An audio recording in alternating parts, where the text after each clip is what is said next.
The only thing that worries me about this specific rumor is Ryu, again, he's 32 years old. Zach Wheeler is 29. 32 years old. He had a career year in his contract year. Okay?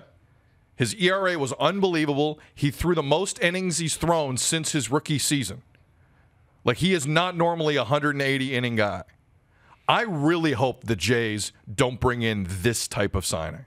I would rather you make a trade on a younger person, because I worry about this as a free agent sign. This is the type that will blow up in your face. A guy in his contract year went out and balled.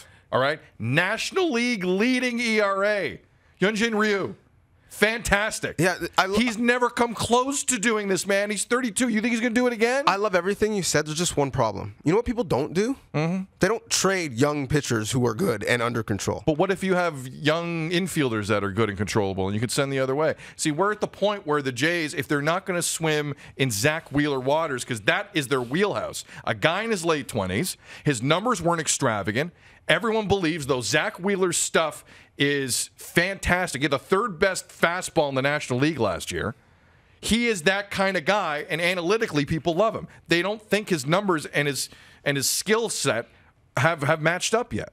So if you're going to throw $100 million at anyone, Zach Wheeler-type guys is exactly where you need to be. But this is something completely different. I don't want a 32-year-old guy, and the Jays finally coming forward and spending money. That's not the type of signing any fan should want this team making. I'm sorry. See, I'm actually not for this, but for the exact opposite reason.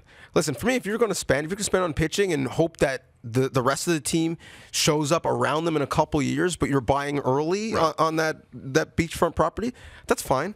Then why not go after Garrett Cole, who's 29, or Madison Bumgarner, who's 30, or Steven Strasburg, who's 31? Why wouldn't you go for the top of the tier instead of settling for a bit lower? Because, as you said, it was 1 year. And that's why I'm like, okay, if you're going to be all in, which is why I'm very, very skeptical that they are actually all in on getting high-end pitching right now.